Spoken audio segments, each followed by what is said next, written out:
What is the biblical teaching regarding cremation? We've gotten this before, right? Yes. And I think that there wasn't anywhere that the Bible really says don't do that. Yeah. And I think what it really comes down to for me, and I think this is where we kind of settled the last time, was, what if you had died 1,000 years ago? Might as well have been cremated. You may as well have been cremated because the state your body's in.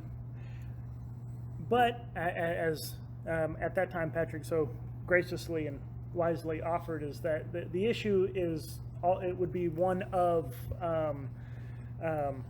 respect paid to it, right? That you're not just flippantly.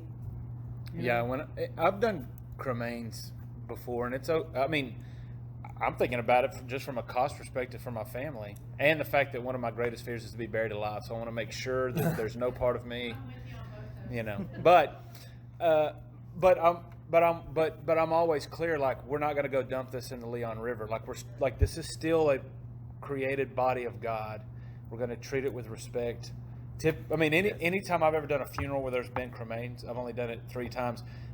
The person is buried right on top of their spouse. And they only dig like a 2-foot hole, and the vase goes down in there, and they bury it back up, and the headstone's there. And 50 years from now, you won't even know there's not 2 coffins or what's underneath there. So I'm okay with cremation as far as that is concerned. It's what we do with it afterwards. The onus is on us then, right? Right. I think that as Christians, it's on us to continue to live out our faith in how we treat, because that body is still a created body of God. And World War II, there were men that died in boats that were burnt up to death. Yeah.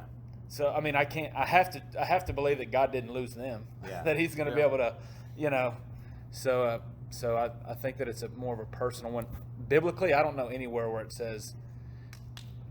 I think it's more culturally, especially in the South, that a Christian burial is have a viewing, have a wake, everybody see the body, get to touch it, kiss it. We do. I heard a saying once. I don't know. It might have been from the Golden Girls, but I don't know. But it was the Jews. They wail, they eat, they wait 7 days. It's done. The Irish, they drink, they have a wake, they cry. It's done. The Italians, they get a donkey, send it outside. They wail, they cry, they done. It's only Southern Protestants that make it a lifestyle.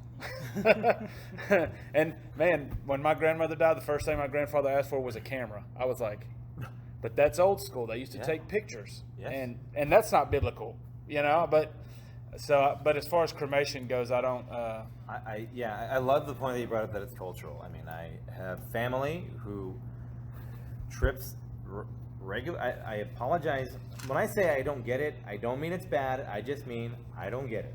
And regular trips to the cemetery with lots of pictures taken and it's a jubilant occasion is not something I understand. That is something that is cultural, and I am so happy that it makes them happy and gives them a sense of closure, and to bring the favorite food to the gravestone, although they recognize the person's not actually alive, so it's not like animism, but it gives them some symbolic comfort.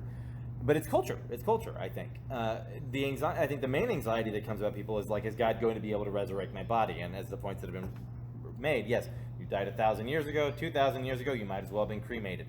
There are a number of ways. I'm not going to list all the ones that have popped into my head and bring the mood down, that people have over the course of history died incinerating deaths that are similar to cremation or worse.